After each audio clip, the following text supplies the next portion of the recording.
دوستو، ایک ایسا سوال جو کبھی نہ کبھی آپ کے خیال میں ضرور آیا ہوگا کہ فرعون کی لاش ممی کی پہچان کس طرح ممکن ہوئی تھی۔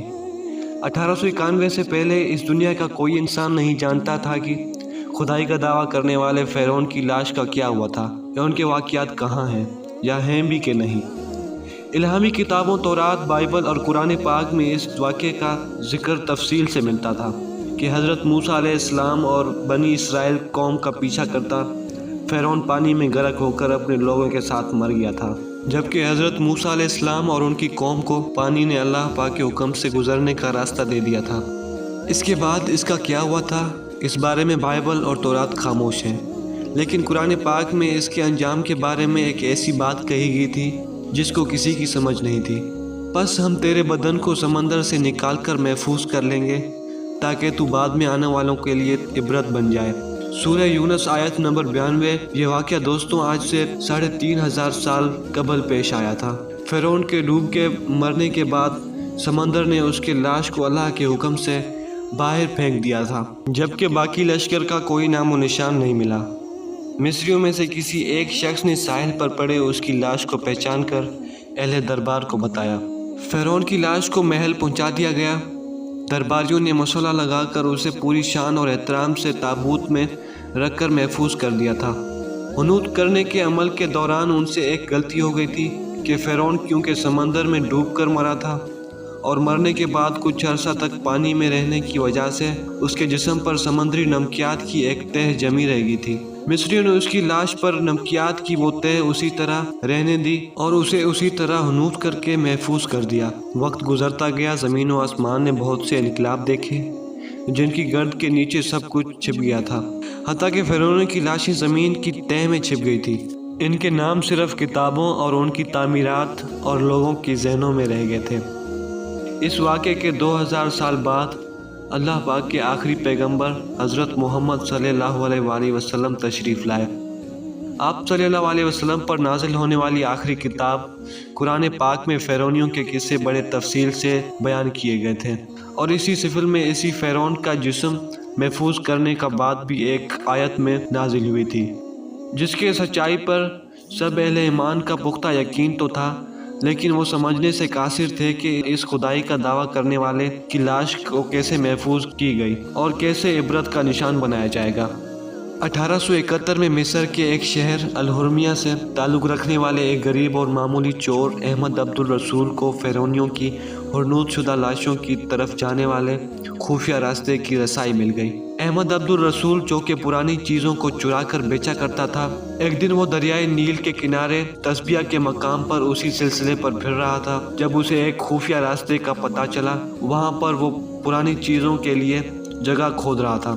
اسی دوران اسے کچھ لوگوں نے پکڑ کر پولیس کے حوالے کر دیا۔ وہ جس جگہ کو کھود رہا تھا وہاں سے ملنے والے راستے کی جب مسلسل کھدائی کی گئی، 1891 کو دوسری ممی کے ساتھ اسی غرق ہونے والے فرعون کی لاش بھی وہیں ملی۔ اس کے تابوت اور سینے کے مقام پر اس کا نام لکھا ہوا تھا۔ ان ممیوں کو ماہرین قاہرہ لے گئے۔ جب ان ممیوں کا تفصیل سے جائزہ لیا گیا تو فرعون والی ممی پر جمی ہوئی نمکیات کی تہ سے تصدیق ہو گئی کہ یہ وہی فرعون ہے جسے اللہ نے پانی میں غرق کر کے بدترین عذاب سے دوچار کیا تھا۔ یہ بہت بڑا واقعہ تھا۔ اس کی تصدیق کے لیے دنیا بھر سے ماہرین قدیمہ سائنسدان مصر کے طرف چل پڑے۔ مختلف سائنسی ٹیسٹ کرنے کے بعد دنیا بھر کے سائنسدانوں نے تصدیق کر دی کہ دوسری لاشوں کے بنسبت صرف فرعون کی لاش پر سمندری نمکیات کی تہ جمی ہوئی ہے۔ اس تصدیق کے بعد اسے فرعون کی لاش قرار دے کر عجائب گھر میں محفوظ کر دیا گیا۔ 1982 میں فرعون کی لاش جب خراب ہونے لگی تو اس وقت کی مصری حکومت نے فرانس کی حکومت کو درخواست کی کہ فرعون کی ممی کو خراب ہونے سے بچایا جائے اور جدید سائنسی ذرائع کے ذریعے اس کی موت کی وجہ بھی معلوم کی جائے۔ چنانچہ فرانسی اور مصری حکومت نے مل کر ممی کو فرانس لے جانے کا انتظام کیا۔ جب فرعون کی ممی کو فرانس پہنچایا گیا تو ایئرپورٹ پر اس دور کے فرانسی صدر بذات خود استقبال کرنے کے لیے وہاں موجود تھے۔ فرعون کی ممی کو ماہر ڈاکٹروں کی ٹیم کے حوالے کر دیا گیا۔ اس ٹیم کی سربراہی ڈاکٹر مورس بکائے نے کی تھی۔ مائکروسکوپ کے ٹیسٹوں کے ذریعے ممی کے تمام اجزاء کا باریکی سے جائزہ لیا گیا تو معلوم ہوا کہ اس کی لاش اور جسم میں سمندری ذرات ابھی تک موجود ہیں اور موت کی وجہ بھی پانی میں ڈوبنے کی وجہ سے ہوئی تھی۔ ایک بادشاہ کی موت پانی میں ڈوبنے کی وجہ سے ہو، یہ ڈاکٹر مورس کے لیے ایک حیرت کی بات تھی۔ اس نے اس ممی کے بارے میں مزید جاننے کی کوشش کی۔